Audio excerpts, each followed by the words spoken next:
Aujourd'hui, on a avec nous les responsables de cet organisme qui vient se lancer.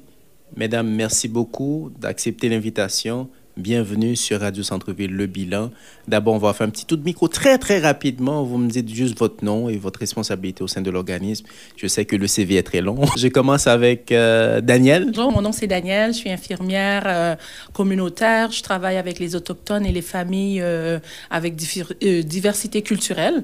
Donc, ça fait plus de 20 ans que je suis dans le domaine. Donc, nous faisons aussi partie des Sœurs Canal, qui est une fondation qui aide les jeunes femmes et les mères monoparentales. Alors, moi, c'est Frédéric. Alors, pour suivre, je suis la sœur de Daniel, exactement. Alors, l'organisme Les Sœurs Canal, on aide les jeunes sportifs et les mères monoparentales. Alors, moi, je suis dans le domaine de l'assurance, assurance de dommages, et présentement stagiaire en assurance de personnes. Alors, nous autres, c'est vraiment faire le développement économique des diversités culturelles. Et à votre droite, Frédéric, on a Myriam. Oui, alors je suis Myriam Copry, fondatrice de ma coach pour parents immigrants et cofondatrice de la Fondation Porte Espoir Canada. À quoi on vient d'assister aujourd'hui? C'est quoi au juste? Aujourd'hui, vous avez assisté au lancement de la Fondation Porte Espoir Canada. Donc, nous avons fait connaître aux gens et aux nos partenaires c'était quoi l'objectif et la mission de Porte Espoir Canada. C'est quoi Porte Espoir Canada, au juste? Porte Espoir Canada, alors notre mission, c'est vraiment d'aider la diversité culturelle à être protégée, à être encadrée et également à être prospère. Pourquoi c'est important de mettre sur place une telle structure? Mais en fait, parce qu'elle n'existe pas. Alors, notre fondation travaille d'une manière systémique. Et c'est de ce dont a besoin la communauté de la diversité culturelle. OK. Par où on va commencer? Je sais que vous avez beaucoup de programmes. Parle-moi un petit peu plus en détail. Qu'est-ce que vous allez faire concrètement? Là, on parle de diversité, on parle d'intégration. C'est quoi les piliers de cette structure? Donc, nous allons faire reconnaître les droits de la personne. Donc, nous allons aussi aider les personnes à comprendre l'économie du pays, de la terre d'accueil ou du Canada.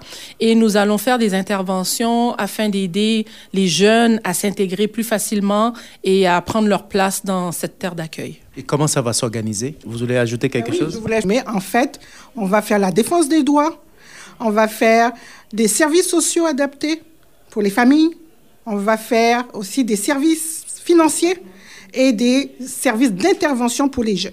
OK. Si on veut rentrer vraiment dans les détails, de quoi on parle quand on parle de faire respecter les droits, par exemple?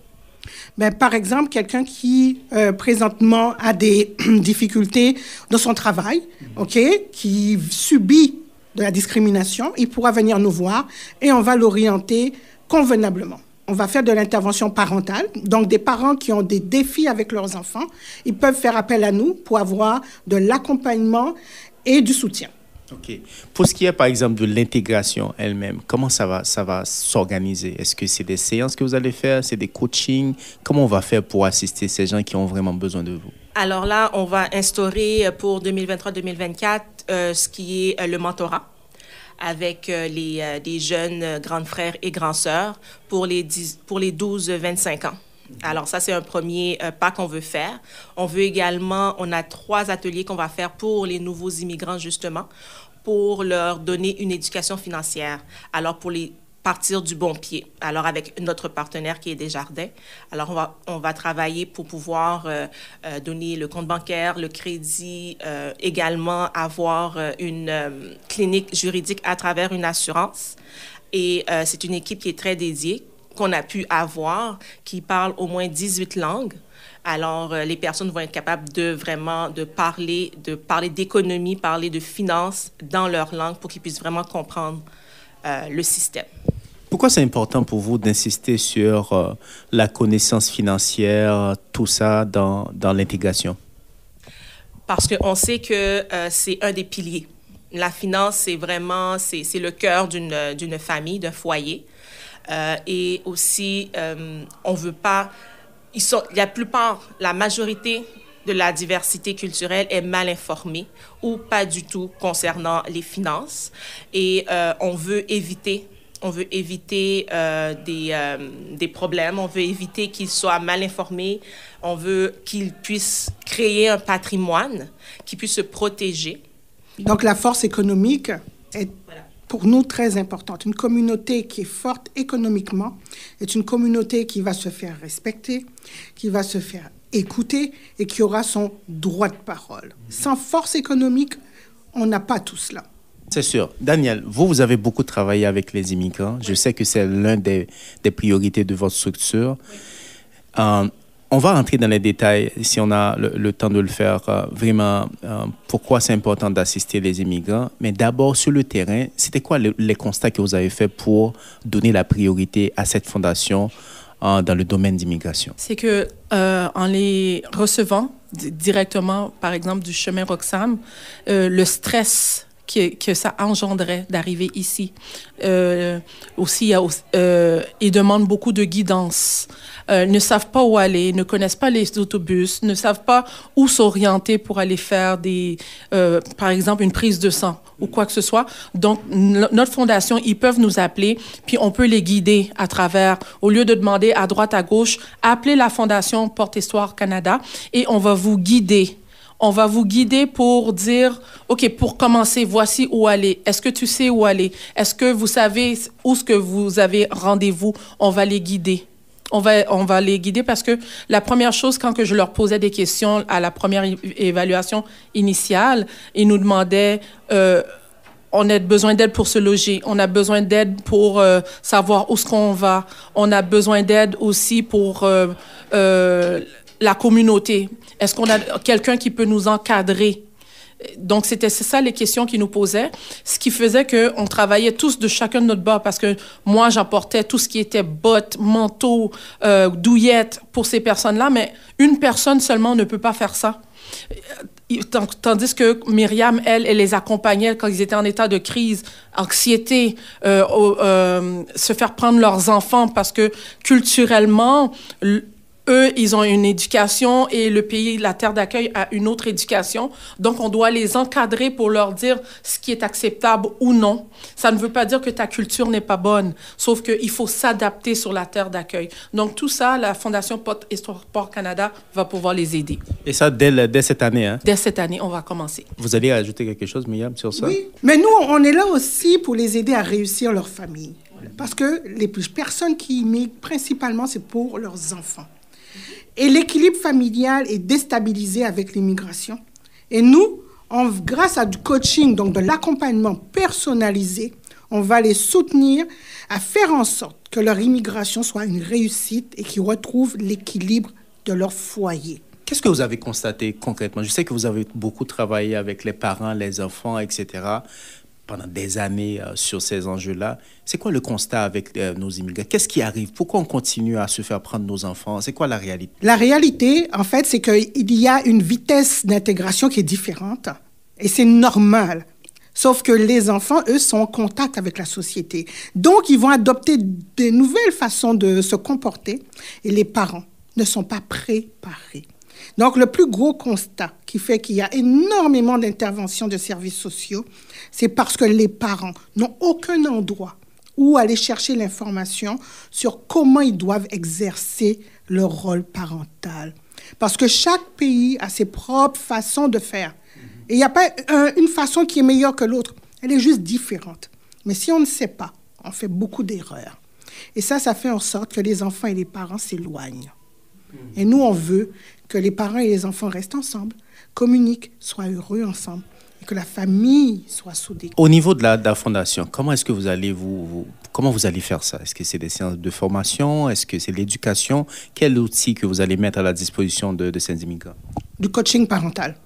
On est les seuls à faire ça. C'est du coaching parental. C'est un programme spécifique pour les parents immigrants, donné par des personnes formées, donc qui connaissent la réalité, qui connaissent le processus en lien avec le fait d'être un parent dans un nouveau pays. Ça va prendre quelle forme concrètement? Disons que je viens d'arriver, je vous contacte, vous avez un programme, je vais suivre des séances. Le coaching, ça prendra quelle forme? Ce sont des rencontres individuelles. On détermine ensemble les objectifs. On regarde c'est quoi les valeurs qui sont socialement acceptables. On fait un plan de travail, on rencontre les parents selon leurs besoins. J'ai un coaching qui ne dure pas plus de 3 mois. Mais de grâce, il ne faut pas que les parents nous appellent quand la maison est en feu. Parce que si la maison est en feu, ça va prendre du temps. Frédéric, maintenant, détaillez-nous comment vous allez faire, par exemple, pour atteindre cet objectif de bien éduquer financièrement ces immigrants. Alors, nous allons avoir des partenaires.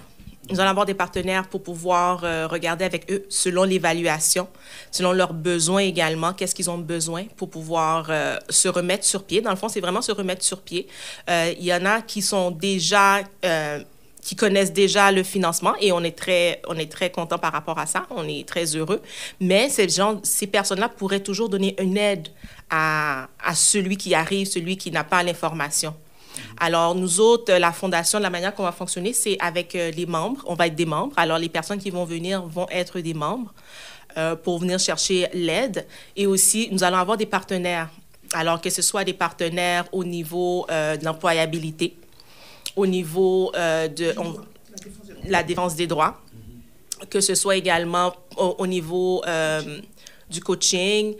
Alors, on va travailler vraiment en partenariat avec d'autres organismes pour vraiment le développement économique de notre communauté. Qu'est-ce qui revient le plus souvent dans vos expériences par rapport aux immigrants en ce qui concerne l'éducation financière? Je dirais vraiment, c'est qu'ils sont mal informés, les dettes, le crédit qui a mal été utilisé. Également, il y en a plusieurs qui ne connaissent pas les programmes d'avantages qu'ils peuvent avoir.